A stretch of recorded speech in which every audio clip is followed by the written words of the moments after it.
Olá, tudo bem?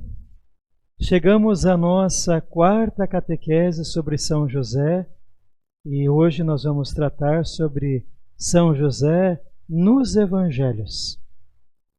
São catequeses que nós temos organizado, como você tem podido ver, em detrimento, em acordo, em sintonia com o ano de São José.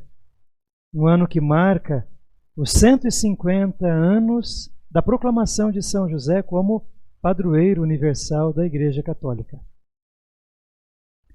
Esse tempo tem sido essa oportunidade, então, de nós contemplarmos e vermos São José no projeto salvífico e, ao mesmo tempo, São José na nossa vida, no cotidiano, esse nosso padroeiro universal. Agora é interessante notarmos que quando nós tratamos de São José a partir do Evangelho, nós vamos lembrar que os Evangelhos eles foram escritos um pouco mais tardiamente, quando Jesus já tinha ressuscitado, né? Então, a partir do evento pascal que nós temos, então, as escritas dos Evangelhos. Sempre os Evangelhos com uma intenção de falar de Jesus Cristo. E ao passo que Jesus é colocado ao centro das comunidades, da reflexão das comunidades cristãs, então vem à tona também todas as pessoas que fizeram parte desse processo da escrita, né, da revelação na plenitude dos tempos. Agora, ainda um passo a mais para nós podermos entender um pouquinho melhor José no Novo Testamento e nos Evangelhos. Quando nós olhamos Jesus, a mesma didática, né, que Deus usa no Antigo Testamento, ou seja, ele quis contar com pessoas, Jesus também quis contar com pessoas. É um evento, como a gente diz, pós-pascal aqui, mas vamos lembrar a dinâmica, né, de Jesus Cristo. Ele quis contar com os seus discípulos, entrou na vida dessas pessoas. Então, o primeiro encontro a que nós falamos é pessoal, é uma acolhida da palavra e do convite de Jesus Cristo. Esse grupo de discípulos, eles não estão interessados, preocupados em escrever ainda nada. Primeira coisa é o encontro com o Verbo, com esta palavra, o Verbo que se fez carne e uma acolhida desta palavra. Posterior, nós vamos ter então o anúncio.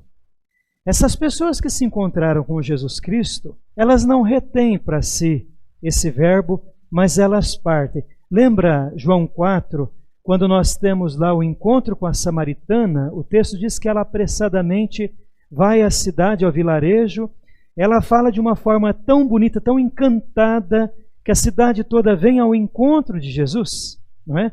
Então é assim que dá o segundo momento.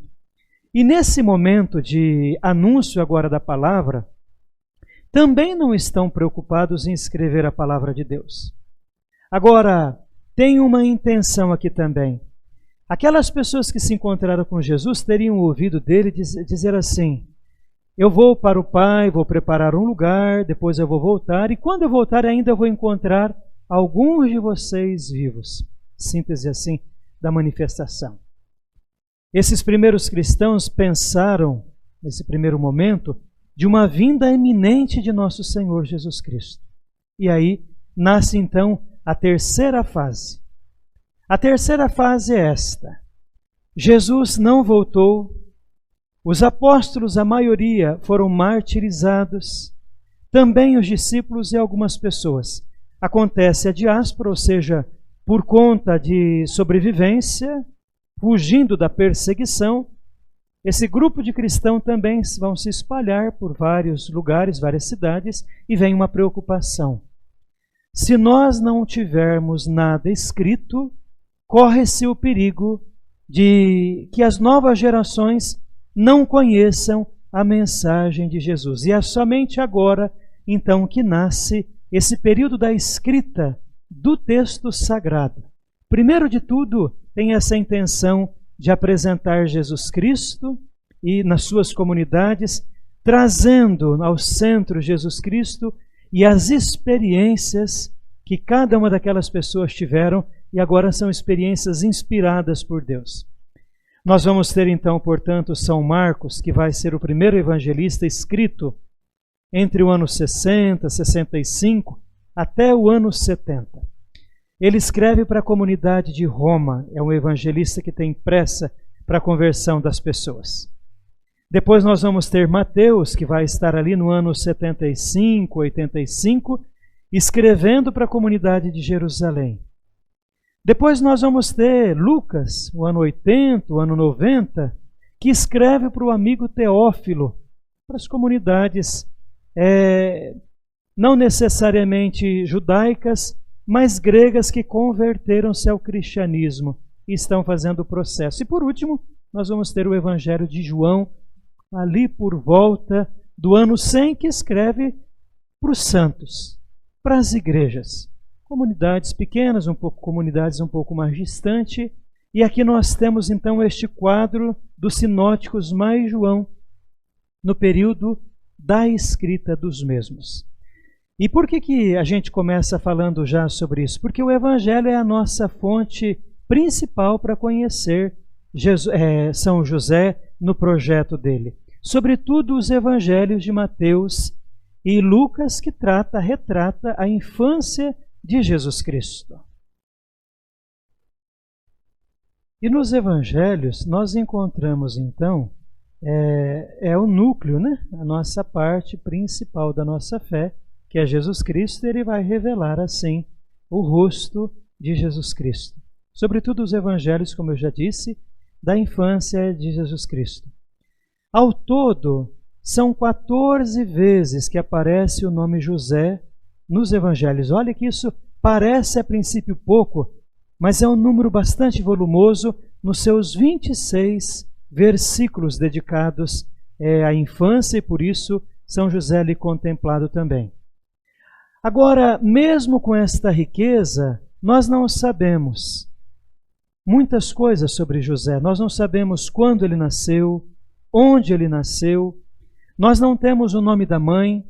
O nome do pai, segundo as duas genealogias, Mateus e Lucas, vamos ver isso posteriormente, tem uma pequena contradição aqui. Embora algumas fontes falem de um irmão de José, Cleófas, nós não sabemos quantos irmãos José teve. Nós ficamos então assim um pouco carentes de algumas informações dessas, que não compromete o que nós precisamos, porque os evangelhos vão dizer elementos essenciais para nós, porque o nosso foco sempre vai ser Jesus Cristo. Por exemplo, os evangelhos vão nos dizer que José é da casa de Davi, as suas genealogias, né? E nós precisamos, isso é importante, porque as profecias vão dizer que José, o Messias, vem da casa de Davi, e José é da casa de Davi, Maria é da casa de Davi, não é? Os evangelhos nos apresentam que José era noivo de Maria, que José era carpinteiro, que José morava em Nazaré, que também morou em Belém, que foi o pai adotivo de Jesus Cristo. Que toda ação acontece por obra do Espírito Santo e que Jesus não é o pai biológico, mas o pai legal do menino Jesus. Temos ainda pelos evangelhos a informação que José sonha com os anjos e ainda que José era um homem justo. Deus escolhe para ser o guardião da sua casa um homem justo. Olhemos agora a genealogia brevemente. A genealogia é extremamente importante para um judeu porque é como a sua carteirinha de identidade. É inserir aquela pessoa na linha da história desse povo de Israel. E é mais importante ainda, no nosso caso, Jesus Cristo, porque Jesus Cristo é o Messias, e o Messias tinha sido anunciado pelos profetas que nasceria da casa de Davi, né? Da descendência de Davi. Nós temos duas genealogias. A primeira, Mateus 1 e depois Lucas 3. Aqui nós temos um dado que até hoje ainda não se chegou em um consenso, os biblistas, né? Onde em uma aparece que José teria um pai, Eli, e o outro Jacó. É claro que a intencionalidade principal não está focada nesse ou naquele nome, mas, sobretudo, inserir Jesus nessa questão messiânica, ou seja, ele é filho de Abraão, descendente de Abraão, e é o Messias, ou seja, é aqui que vem, ou melhor, é uma descendência davídica, é da casa de Davi.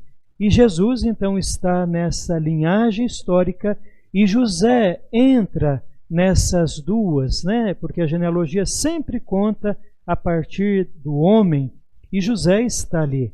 É claro que o evangelista, ele sempre teve a cautela de dizer que José não é o pai, não era o pai biológico de Jesus, né? José, esposo de Maria, da qual nasceu Jesus. Então, esse dado é extremamente importante para todos nós. Agora, se há um destaque na palavra justo, nós também podemos dizer assim que José era um homem extremamente religioso, e nós podemos vê-lo dentro da sinagoga, sentado, ouvindo as pregações, os sermões, não é? A leitura dos textos sagrados, vê-lo também lá no templo em Jerusalém. Se nós podemos conceber assim, nós podemos dizer que José teria ouvido a profecia de Isaías 7, que diz: eis que uma virgem conceberá e dará à luz um filho. Pois é, nós chegamos ao capítulo da Anunciação. José é noivo de Maria, fazem juntos os planos do casamento, e Maria, então toda bela, toda santa, precisa, após a anunciação do anjo, o encontro profundo, onde se revela, né, as palavras de Maria, da sua virgindade, como isso vai acontecer, a palavra do anjo, né? Não vivo com nenhum homem, não conheço nenhum homem, no conhecimento de fato matrimonial, maritalmente dizendo, Maria é virgem, não é? E depois de todo o diálogo com o anjo, a força, a sombra do Espírito Santo, Maria, no silêncio, sem dizer nada a alguém, vai então falar para o seu noivo que precisa fazer uma visita. Ela vai lá ao encontro de Isabel, a sua parenta, em Ai-Carém, numa viagem um pouco difícil, 140 quilômetros de Nazaré até chegar em Jerusalém. José talvez ficasse intrigado, porque do nada, né? O que teria acontecido lá? Será que é por conta da gravidez? O que acontece?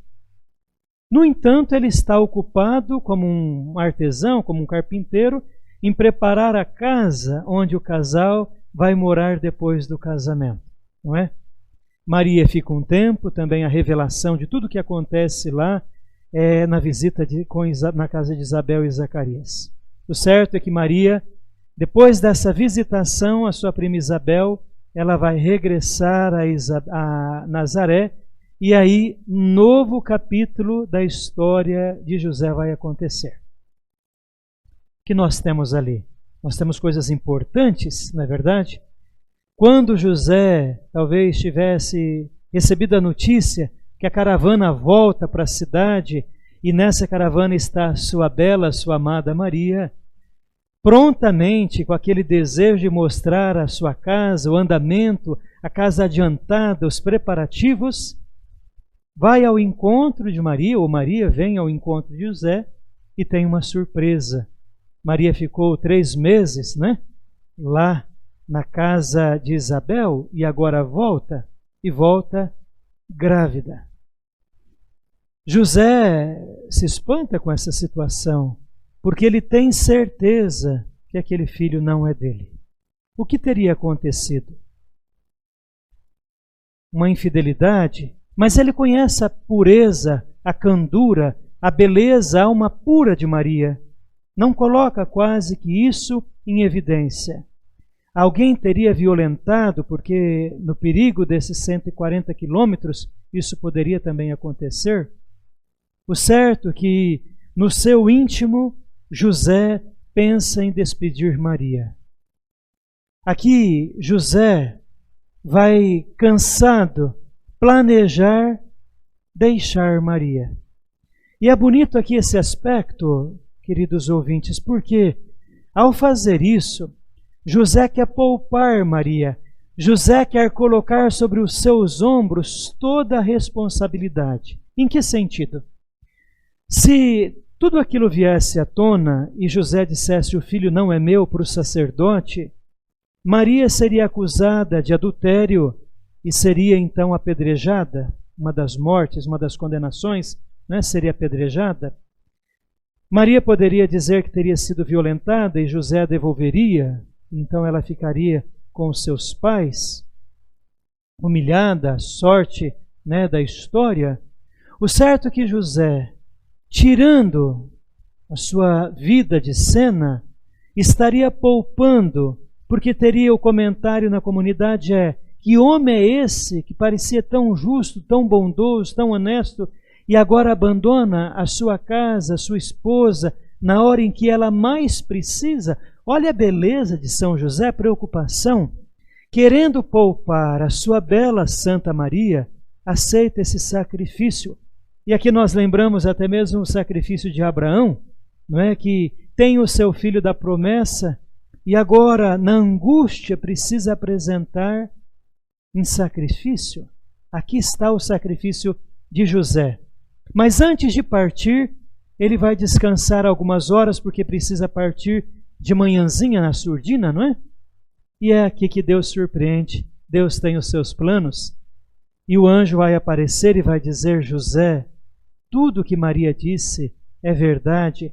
A acolha na sua casa a mãe e a criança, porque esses são os bens mais preciosos. E caberá a você, José.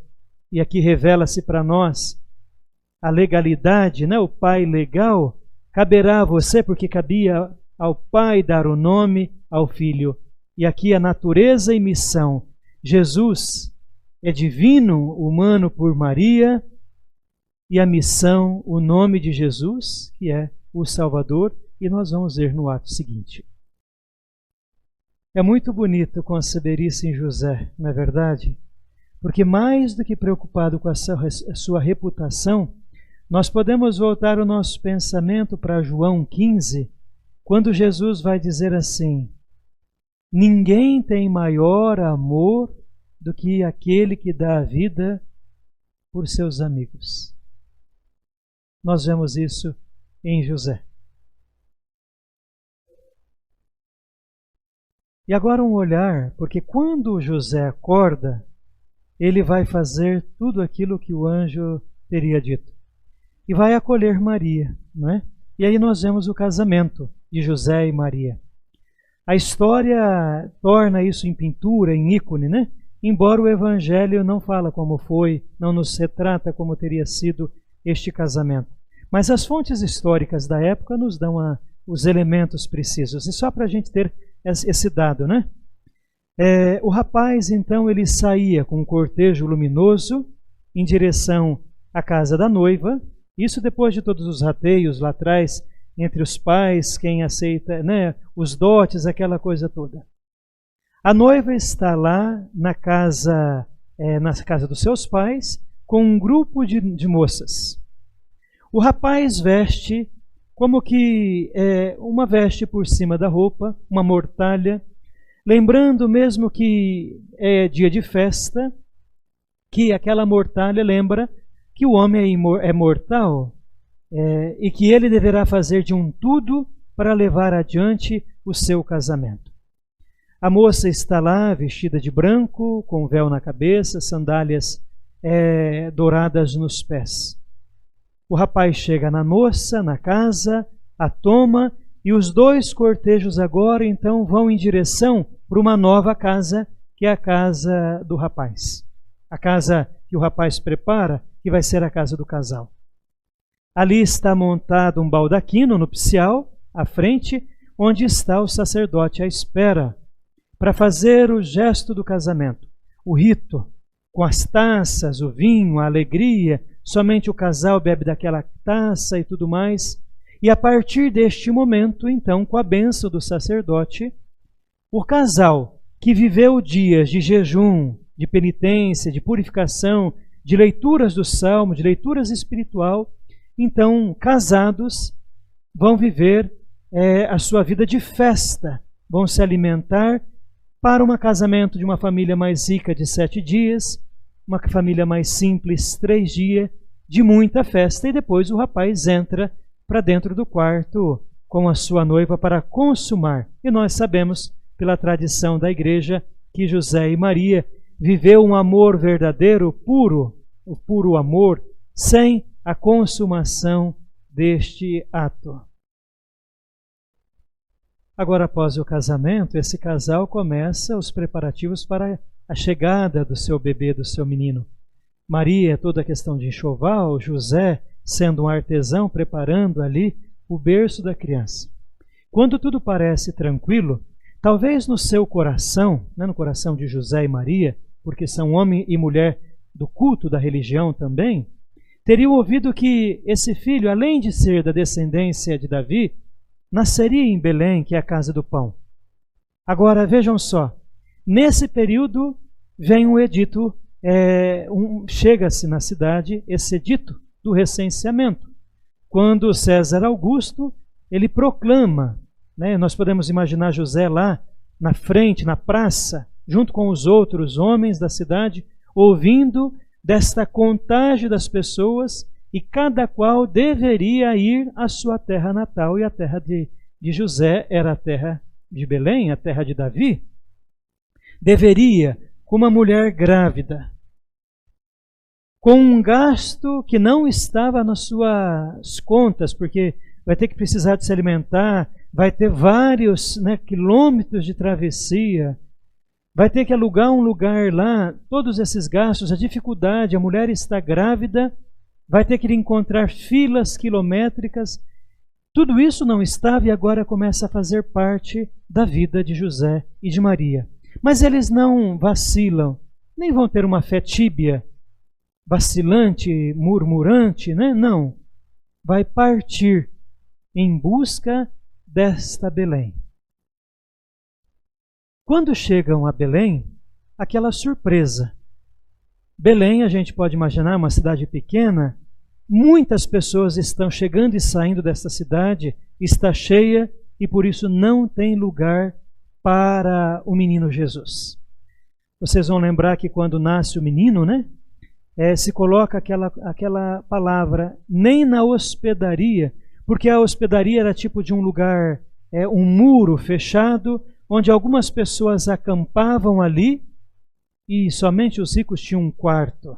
Então ali não era também um lugar tão cheio que estava para o menino Jesus nascer. O certo é que José, conhecendo a região também por ser artesão, sabe da existência de cavernas, de grutas, e vai até essa gruta. Limpa, escolhe uma gruta boa, oportuna, limpa, vai buscar alguns gravetos para fazer fogo, iluminar a noite escura, fria, não é? E quando volta, pode ser que ali já tenha e se depare com o nascimento do menino Jesus. Olha e observa ao chegar na porta dessa gruta, Maria com o menino Jesus nos braços. Esse menino e essa mãe que lhe devolve todos os cuidados e os carinhos com um lindo sorriso.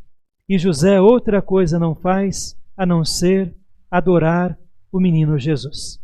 Aquela noite escura, como a gente vê na palavra, no Antigo Testamento, povo que andava nas trevas, viu uma luz, um filho foi dado, ali está José contemplando a promessa, a realização da promessa que os seus pais lhe entregaram como herança da fé. E sendo assim, Maria então toma a criança nos braços, a envolve no pouco enxoval que pôde levar e o reclina, o coloca naquela manjedoura, porque o berço não veio com José e Maria, não foi possível levá-lo, Colocam ali no improvisado. Os anjos já tinham aparecido lá para os pastores e agora os primeiros que vão oferecer da sua miséria, do pouco que tem, são os pastores, que vai servir até como alimento para o José, para Maria ali. e vão narrar a eles todo o que é acontecido. E José e Maria acolhem ali aqueles homens simples, que não era uma profissão tão querida, né, tão respeitada na época, mas José e Maria entendem que Jesus veio para toda a humanidade, a luz para todos. E se Deus quis anunciar primeiro para os pastores, José e Maria os recebe agora naquela gruta, que é casa e altar da humanidade toda. Todos têm ali um lugar.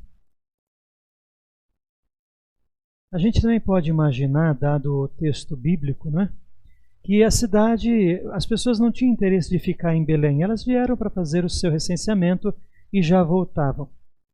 É assim que a gente imagina que logo em seguida ao nascimento de Jesus, José teria ido para a cidade, isso se dá quando os reis magos voltam, né? Vêm visitar Jesus, e vão encontrar, então, José vai encontrar uma casa na cidade.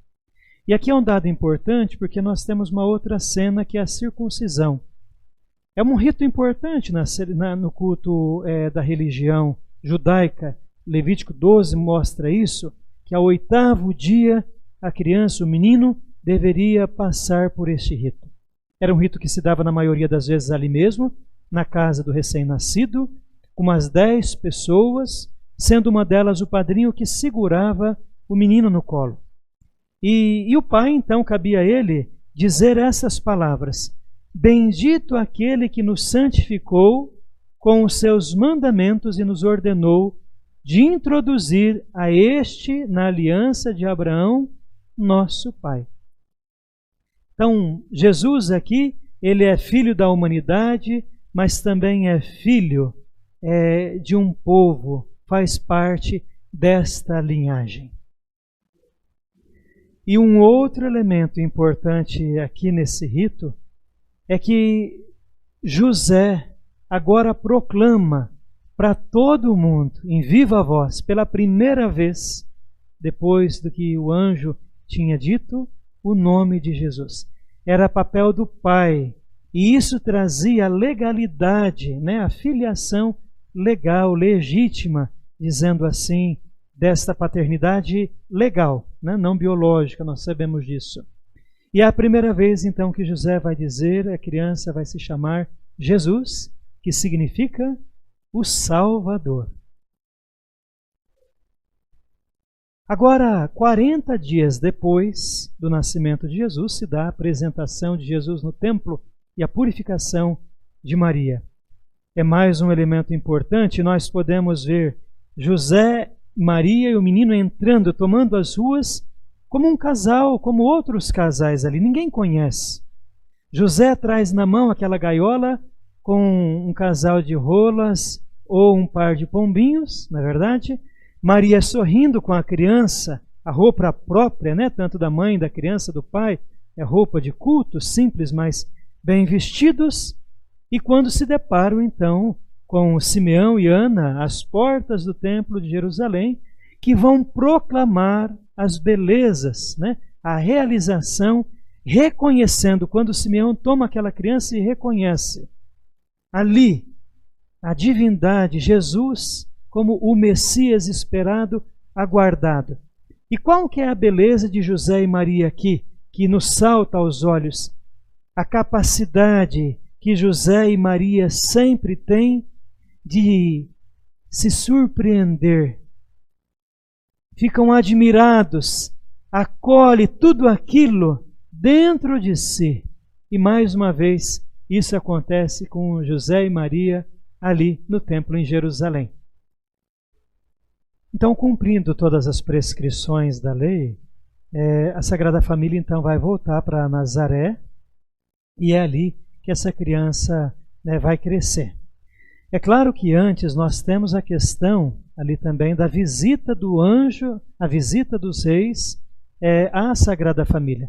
Nós vamos lembrar que os reis passam a Jerusalém, buscam informação, Herodes fica intrigado, reúne aqueles homens para saber onde deveria nascer essa criança, envia os reis magos dizendo assim: olha, quando vocês acharem a criança, voltem para me informar que eu também quero ir lá para adorá-lo. Na verdade, não é verdade isso, né? Herodes tem uma outra intencionalidade. Os reis vão, entram na casa, encontram a mãe e o menino. José parece não estar ali, possivelmente estava trabalhando. Vão oferecer todas aquelas riquezas, descansam e em sonho o anjo diz que não é para eles voltarem pelo mesmo caminho. José volta para casa e certamente conversa com Maria. Maria fala da visita, mostra a ele os presentes. Pode ser que José tenha estado com os reis, vai buscar saber como foi o processo. Pode ser que aqueles magos também tivessem dito, olha, fiquem atentos, porque o Herodes quer que nós voltemos para lá, mas nós não vamos voltar. Isso coloca José em prontidão. Naquela mesma noite, depois de jantar, conversar com Maria, vai dormir o sonho do anjo dizendo, pegue o menino, levanta, pegue a mãe e o menino e parta para um lugar onde eu vou indicar, porque a criança e a mãe correm perigo, né? E aí nós vemos depois Herodes todo bravo, irritado, porque não quer perder o poder, é isso que ele se preocupa. Vai acontecer aquela matança de 0 a 2 anos, né? Meninos, crianças de 0 a 2 anos. Maria e José vai ter que fazer um longo processo com essa criança indo para o Egito. É uma travessia perigosíssima, né? De roubos. Pode ser que eles tenham entrado com toda a cautela também numa caravana de tantos imigrantes, porque agora é assim que eles vão viver. Vão se instalar numa cidade que não se sabe bem ao certo, tem algumas conjecturas, vão trabalhar, vão montar a sua casa, e quando tudo parece mais ou menos que está bem, com a morte, então, daquele que desejava a morte das crianças, vai voltar. O anjo novamente vai dizer, volte para sua terra de novo, porque agora aquele perigo já passou. E assim vai se dar este momento de fuga, mas agora de regresso também. É como que se José com o menino e a mãe precisasse fazer também o percurso que fez Moisés em busca da terra da libertação. A grande diferença é que Moisés não vai entrar na terra prometida, né? E Jesus, o novo homem, o novo Adão, né? O novo Moisés, ele entra nessa terra prometida. Estando em Nazaré, então, uma família religiosa, né, em vários momentos vão viver sempre as festas litúrgicas. Quando Jesus era adolescente, tinha 12 anos, para a festa, então essa família vai se juntar numa grande peregrinação rumando para Jerusalém. Não é fácil esse caminho, mas vão perfazê-lo, né? Estando lá em Jerusalém, acham então um lugar para ficar, eles vão viver as emoções, toda a beleza dessa festa. Então nós imaginamos lá a mesa, Maria preparou a mesa enquanto José e o menino estavam no templo, e agora cabe nas beracás, nas orações de bênção, José presidir essa mesa. É ali que ele vai bendizer a Deus, e é ali também que o menino, à ponta da mesa, vai fazer a pergunta, mas por que esta noite é diferente de todas as outras? E José tem a função de ser um catequista, de narrar todo o mistério da Páscoa. Bem, a família acaba sendo esse núcleo da catequese, do encontro, de mergulhar a criança nas promessas, não é? Bem, indo para o templo, nesse momento tão festivo, terminada a Páscoa, a família vai regressar com a carreata, com a sua peregrinação. Esse momento é interessante porque nós conhecemos como Jesus que fica esquecido no templo. Agora vejam só, o templo de Jerusalém tinha 2 portas, uma onde saíam os homens e outra por onde sairiam as mulheres. Pela idade dos 12 anos era permitido que o menino poderia ficar tanto como o pai como com a mãe. José poderia olhar ali e não ver o menino e dizer, bom, Jesus está com a mãe. A mãe poderia olhar também junto dos seus e vai dizer, bom, o menino não está aqui, deve estar com o pai, porque Jesus era amável, era querido, era educado, era responsável, né? Tudo isso e mais um pouco. Não tem nenhuma preocupação maior dessa. A caminhada acontece, a peregrinação acontece de uma jornada toda, e era lá fora, depois de um dia que quando a família se juntava, e era ali que se deu conta de que o menino não estava ali. José e Maria começam uma procura, de uma certa forma até angustiante, porque vê os parentes, pergunta aqui, pergunta ali, não encontra, então decidem voltar para Jerusalém. E depois de um bom tempo, vai encontrá-lo no templo, junto aos doutores da lei, e José e Maria vai contemplar Jesus, falando que uma sabedoria enorme, deixando todos aqueles homens, sábios homens, perplexos de tanta sabedoria. É aqui que nós temos aquela passagem também que de Maria vai dizer, meu filho querido, né? Nós estávamos preocupados, procuramos tanto você, por que você fez isso comigo e com o seu pai? E ali Jesus vai revelar mais uma vez, né?